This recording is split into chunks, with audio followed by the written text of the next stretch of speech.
ഒരുപാട് കമൻസ് നന്ദി പറഞ്ഞുകൊണ്ടും താങ്ക്സ് പറഞ്ഞുകൊണ്ടൊക്കെയാണ്. അപ്പോൾ അത് വളരെയധികം സന്തോഷമാണ് കാണാൻ. അത്രയധികം സന്തോഷമുള്ള കാര്യങ്ങൾ വേറെ ഇല്ല. പക്ഷേ കുറേയും കൂടെ കറക്റ്റീവായിട്ടുള്ള കമൻസാണ് ഞാൻ ഇന്ന് വീഡിയോ ചെയ്യാൻ ഉപയോഗിച്ചിരിക്കുന്നത്. അപ്പോൾ ഇതിൽ ആദ്യത്തെ കമൻറ്റ് പറഞ്ഞിരിക്കുന്നത്, നിങ്ങൾ ആൻസർ എഴുതാതെ അതിൽ തന്നെ ടൈപ്പ് ചെയ്യാൻ പറ്റില്ലേ, കാരണം സ്ക്രീൻഷോട്ട് എടുക്കാൻ യൂസായിരുന്നു എന്നാണ്. അപ്പോൾ ഇത് ഞാൻ ഡെയിലി ടെസ്റ്റ് ആദ്യത്തെ കുറച്ച് ദിവസങ്ങളിൽ ഡെയിലി ടെസ്റ്റ് ചെയ്യുന്ന സമയത്ത് ഞാൻ ആ ചോദ്യം ടൈപ്പ് ചെയ്യുക, അതുപോലെ തന്നെ ഉത്തരം ഞാൻ ലൈവായിട്ട് തന്നെ ഡിസ്കസ് ചെയ്ത് അതിൽ എഴുതുകയായിരുന്നു ചെയ്തിരുന്നത് സ്ക്രീൻ റെക്കോർഡ് ചെയ്യുന്ന സമയത്ത്.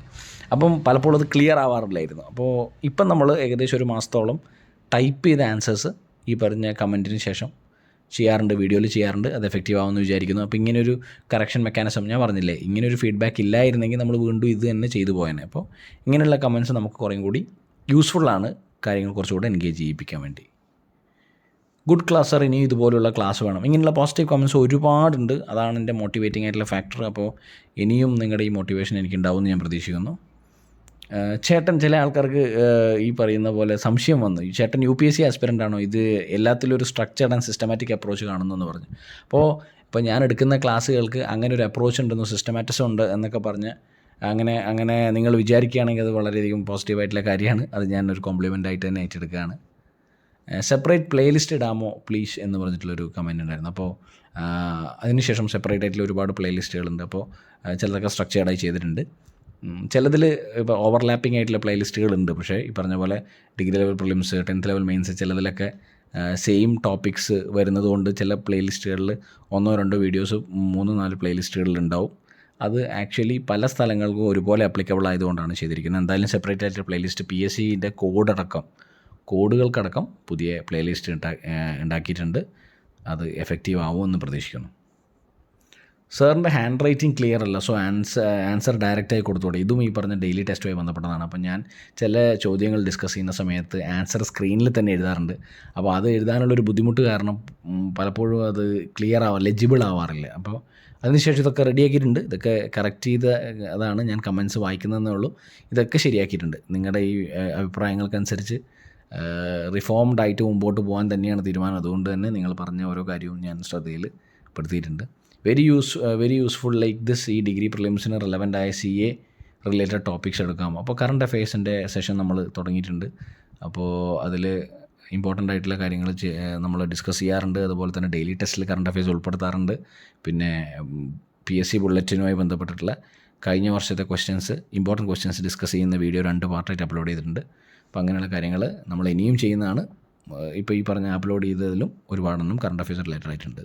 Well presented, keep going. അപ്പോൾ നമ്മൾ പ്രസൻറ്റ് ചെയ്യുന്ന രീതി ഇഷ്ടപ്പെട്ടു എന്നാണ് ഞാൻ വിചാരിക്കുന്നത്. എൻഗേജിങ് ആണെന്നാണ് വിചാരിക്കുന്നത്. ഇതൊക്കെ വളരെയധികം മോട്ടിവേറ്റിംഗ് ആയിട്ടുള്ള കാര്യമാണ്. I got full marks, thank you. അപ്പോൾ ഈ ഒരു ഫീഡ്ബാക്കും വളരെ ഇമ്പോർട്ടൻ്റ് ആണ്. കാരണം ഡെയിലി ടെസ്റ്റ് എന്നും നടക്കുന്നതാണ്, അതിനൊരു കട്ട് ഓഫ് നിശ്ചയിച്ച് പറയുന്നതാണ്. അപ്പോൾ അങ്ങനെയുള്ള സമയങ്ങളിൽ നിങ്ങളത് റെസ്പോണ്ട് ചെയ്യുന്ന രീതി നമുക്ക് വളരെയധികം എൻകറേജിങ് ആണ്. അതുകൊണ്ട് ഒരുപാട് പേര് ഈ ടെസ്റ്റ് കഴിഞ്ഞിട്ട് അവരുടെ മാർക്ക് കമൻറ്റ് ബോക്സിൽ ഇടാറുണ്ട്. അതുപോലെ തന്നെ ഈ പറഞ്ഞ എത്ര മാർക്ക് കിട്ടി, ഏതൊക്കെ തെറ്റിപ്പോയി. ഇപ്പോൾ വളരെ കുറഞ്ഞ മാർക്കാണെങ്കിലും ചിലർ വളരെ ധൈര്യപൂർവ്വം ഇടാറുണ്ട്. വളരെയധികം കറേജിയസ് ആയിട്ടുള്ളൊരു ആറ്റിറ്റ്യൂഡാണത്. Sir, please do more videos on Indian constitution, articles, schedules and parts. കുറച്ച് വീഡിയോസ് നമ്മൾ ഭരണഘടനയുമായി ബന്ധപ്പെട്ട് ചെയ്തിട്ടുണ്ട്. കൂടുതലും ക്വസ്റ്റ്യൻസ് ആണ് ചെയ്തത്. ഇനി കൂടുതൽ കോൺസെപ്റ്റ് ബേസ്ഡ് ആയിട്ടുള്ള ചോദ്യങ്ങൾ ചെയ്യുന്നതായിരിക്കും. Super revision sir, please continue. ഞാൻ എപ്പോഴും പറയാറുണ്ട്, റിവിഷന് നമ്മളൊരു സമയം കൊടുക്കണം. അപ്പോൾ ശനിയും ഞായറും അപ്ലോഡ് ചെയ്യുന്ന വീഡിയോസും ഏകദേശം മുഴുവനോടും വീഡിയോസ് എന്താണ്, റിവിഷനുമായി ബന്ധപ്പെട്ടതാണ്. അപ്പോൾ റിവിഷൻ വേണം എന്ന് പറഞ്ഞ്, റിവിഷൻ ആവശ്യമാണ് എന്ന് പറഞ്ഞ് കമൻസിന് ശേഷമാണ് നമ്മൾ കൂടുതൽ ഫോക്കസ് റിവിഷന് കൊടുക്കാൻ തുടങ്ങി. എപ്പോഴും നമ്മുടെ പഠിത്തത്തിൻ്റെ എഫക്റ്റീവ്നെസ് എന്ന് പറയുന്നത് റിവിഷനിലാണ്. എത്രമാത്രം നന്നായി റിവിഷൻ ചെയ്യുന്നു അത്രമാത്രം റീകളക്ട് ചെയ്യാൻ പറ്റുമെന്നാണ്. അപ്പോൾ ഇനിയും റിവിഷൻ വീഡിയോസ് ഉണ്ടാവും, എഫക്റ്റീവായിരിക്കുമെന്ന് ഞാൻ ഉറപ്പ് വരികയാണ്. ചില ആൾക്കാർക്ക് കോഡ് വളരെ ഇഷ്ടമാണ്. അപ്പോൾ കോഡ് ഇൻട്രസ്റ്റിംഗ് ആയിട്ട് പഠിക്കാൻ കോഡ് എപ്പോഴും നല്ലതാണ്. ചില കാര്യങ്ങൾ റീകളക്ട് ചെയ്യാൻ പറ്റാത്ത കാര്യങ്ങൾ കോഡിലൂടെ പഠിക്കുന്നത് നല്ലതാണ്. ഇപ്പോൾ ഞാനൊക്കെ ഈ അപ്ലോഡ് ചെയ്യുന്ന വീഡിയോസ് എന്ന് പറയുന്നത് ബൈ ഹാർട്ട് ചെയ്യാൻ പറ്റുന്ന കോഡല്ല, പക്ഷേ ഇൻട്രസ്റ്റിംഗ് ആയിട്ട് ഒരു കഥ പോലെ ചില കാര്യങ്ങൾ മനസ്സിലാക്കാൻ പറ്റുന്ന കോഡാണ്. അപ്പോൾ അതിനും ചില ആൾക്കാർ അപ്രിഷ്യേറ്റ് ചെയ്തിട്ടുണ്ട്. സൂപ്പർ കോഡ് സാർ എന്ന് പറഞ്ഞിട്ട് അതിന് പ്രത്യേക നന്ദി. ഇനിയും അങ്ങനെയുള്ള ഇൻട്രസ്റ്റിംഗ് ആയിട്ടുള്ള കോഡുകൾ അപ്ലോഡ് ചെയ്യുന്നതായിരിക്കും. ഇയറിനോടൊപ്പം ഡേറ്റ് കൂടെ പറയൂ സാർ എന്ന് പറഞ്ഞിട്ടൊരു കമൻ്റ് ഉണ്ട്. അതായത് ഈ പുതിയതായിട്ട് സുപ്രധാന നിയമങ്ങൾ എന്ന് പറഞ്ഞിട്ട് സെഷൻ തുടങ്ങിയിട്ടുണ്ട്. അപ്പോൾ അതിൽ ഞാൻ ഒരു 4-5 സെഷൻ വരെ ഡേറ്റ്സ് പൊതുവേ പറയുമെങ്കിലും ഇയർ പറയുമെങ്കിലും ഡേറ്റ്സ് പൊതുവേ മെൻഷൻ ചെയ്യാറില്ലായിരുന്നു. അതൊന്ന് കോംപ്ലിക്കേറ്റഡ് ആയിട്ട് ഓർത്ത് വെക്കാൻ ബുദ്ധിമുട്ടല്ലേ എന്ന് വിചാരിച്ചിട്ടാണ് ഡേറ്റ് കൂടി മാർച്ച് 15 1872 ഇന്ത്യൻ എവിഡൻസ് ആക്ട് എന്നൊക്കെ പറയുന്നത് ഓർത്ത് വെക്കാൻ ബുദ്ധിമുട്ടല്ലേ എന്ന രീതിയിലാണ്. പിന്നെ ആ ഫോമാറ്റിലുള്ള ചോദ്യങ്ങളും പോയി എന്നല്ലേ വിചാരിക്കേണ്ടത് ഇപ്പോൾ PSCയുടെ.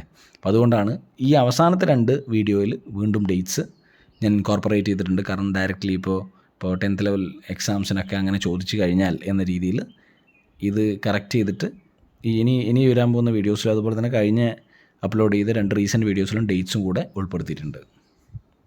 കുറച്ചുകൂടി വീഡിയോകൾ ദിവസവും ചെയ്യണേ സാർ. എക്സാം അടുത്തു. സാറിൻ്റെ ക്ലാസ്സുകൾ വളരെ ഉപകാരപ്രദമാണ്. വളരെ ഡയറക്റ്റ് ആയിട്ടുള്ള ഒരു അപ്രിസിയേഷനാണ്, കോംപ്ലിമെൻ്റാണ്.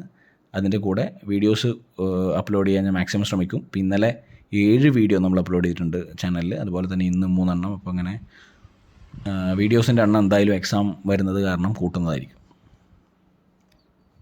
ചില ആൾക്കാർ താങ്ക്സ് അയച്ചിട്ടുണ്ട്. എപ്പോഴും വളരെയധികം നന്ദിയുള്ള കമൻസാണ് ഇതൊക്കെ. കാരണം അത്രയധികം മോട്ടിവേറ്റിംഗ് ഫാക്ടേഴ്സാണ്. എപ്പോഴും ഈ പറയുന്ന കാര്യങ്ങൾ, നിങ്ങളുടെ ഈ പറയുന്ന വിലയേറിയ ഫീഡ്ബാക്ക് എപ്പോഴും മനസ്സിലുണ്ടാവും. അതിനനുസരിച്ചിട്ട് മാക്സിമം യൂസ്ഫുൾ ആയിട്ടുള്ള വീഡിയോസ് അപ്ലോഡ് ചെയ്യാൻ ശ്രമിക്കുകയും ചെയ്യും. കീപ് മൂവിങ് ഗ്രേറ്റ് കണ്ടൻസ് എന്ന് പറഞ്ഞിട്ടുണ്ട്. അപ്പോൾ എൻ്റെ കണ്ടൻസിന് എനിക്ക് തന്നെ ഒരു ഫീഡ്ബാക്കാണ്. അത്യാവശ്യം ആൾക്കാർക്ക് കൺവിൻസിങ് ആണ് എന്ന് തോന്നിക്കുന്ന കമൻസാണിത്.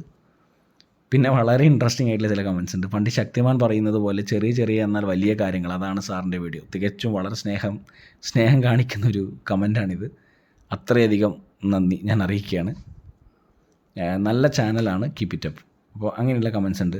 സാർ സൗണ്ട് പ്രശ്നമുണ്ട് എന്ന് പറഞ്ഞിട്ടുള്ളൊരു കമൻ്റ് ഉണ്ട്. അതായത് പൊതുവേ ഞാൻ ഈ റെക്കോർഡ് ചെയ്യുന്ന സമയത്ത് അത്രയധികം നല്ല ക്വാളിറ്റിയുള്ള റെക്കോർഡിംഗ് ഡിവൈസ് അല്ല ഉപയോഗിക്കുന്നത്. അതുകൊണ്ടാണ് ആ പറയുന്ന സൗണ്ടിന് പ്രശ്നം വന്നിട്ടുണ്ട്. പിന്നെ പുതിയൊരു വീട്ടിലേക്ക് മാറിയിട്ടുണ്ട്. അപ്പോൾ അവിടെ കുറച്ച് എക്കോ കൂടുതലാണ്. അപ്പോൾ അങ്ങനെയാകുമ്പോൾ ക്ലാരിറ്റി കുറച്ച് കുറവുണ്ടെന്ന് എനിക്കറിയാം. ഞാൻ വളരെ അടുത്ത് അത് പരിഹരിക്കുന്നതായിരിക്കും. അപ്പോൾ അത് അഡ്രസ്സ് ചെയ്യുന്നതായിരിക്കും, ആ വിഷയം അഡ്രസ്സ് ചെയ്യുന്നതായിരിക്കും.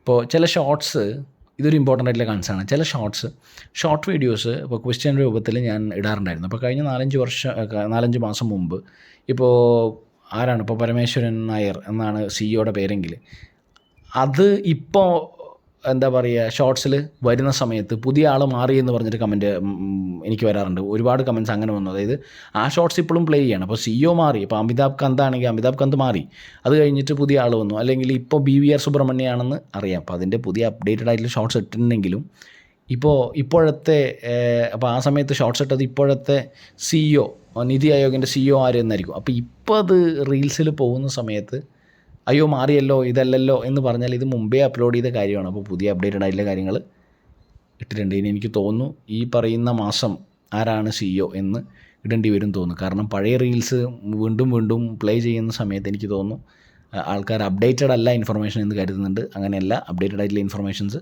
എപ്പോഴും അപ്ലോഡ് ചെയ്യാറുണ്ട്. പിന്നെ ഇതിൽ ഈ കൂട്ടത്തിൽ ഏറ്റവും ഇൻട്രസ്റ്റിംഗ് ആയിട്ടുള്ളൊരു കമൻറ്റാണ്, ഉണ്ണി മുകുന്ദൻ്റെ സൗണ്ട് പോലെ ഉണ്ടെന്ന് പറഞ്ഞിട്ട്. എത്ര പേർക്ക് തോന്നി എന്ന് കമൻറ്റ് ചെയ്യണേ. എന്തായാലും ഉണ്ണി മുകുന്ദനല്ല. അപ്പോൾ ഓക്കെ, ബൈ. ഉണ്ണി മുകുന്ദൻ്റെ സൗണ്ട് പോലെ ഉണ്ട് എന്ന് തോന്നുന്നവർ കമൻറ്റ് ചെയ്യണേ. അപ്പോൾ ഇത്രയാണ് ഇന്നത്തെ ഈ പറയുന്ന കമൻസുമായി ബന്ധപ്പെട്ടുള്ള കാര്യങ്ങൾ. മാക്സിമം ഈ പറയുന്ന കറക്റ്റീവായിട്ടുള്ള കാര്യങ്ങളാണ്, കമൻസാണ് കൂടുതൽ പറഞ്ഞിരിക്കുന്നത്. കാരണം നിങ്ങൾക്ക് കാര്യങ്ങൾ ഇഷ്യൂസ് അഡ്രസ്സ് ചെയ്യണം എന്നുള്ളത് കൊണ്ട് അങ്ങനെയുള്ള കാര്യങ്ങളാണ് കമൻസ് വൈസും പറഞ്ഞിരിക്കുന്നത്. അപ്പോൾ ഓക്കെ, ബൈ, ടേക്ക് കെയർ. എല്ലാവർക്കും ഒരിക്കൽ കൂടി ഈ പറയുന്ന ചാനൽ കാണുകയും അതുപോലെ തന്നെ പോസിറ്റീവായിട്ടും ക്രിയേറ്റീവായിട്ടും ക്രിട്ടിസൈസ് ചെയ്യുന്ന കമൻസൊക്കെ ഇട്ട എല്ലാവർക്കും ഒരിക്കൽ കൂടി നന്ദി പറയാണ്. Bye, take care.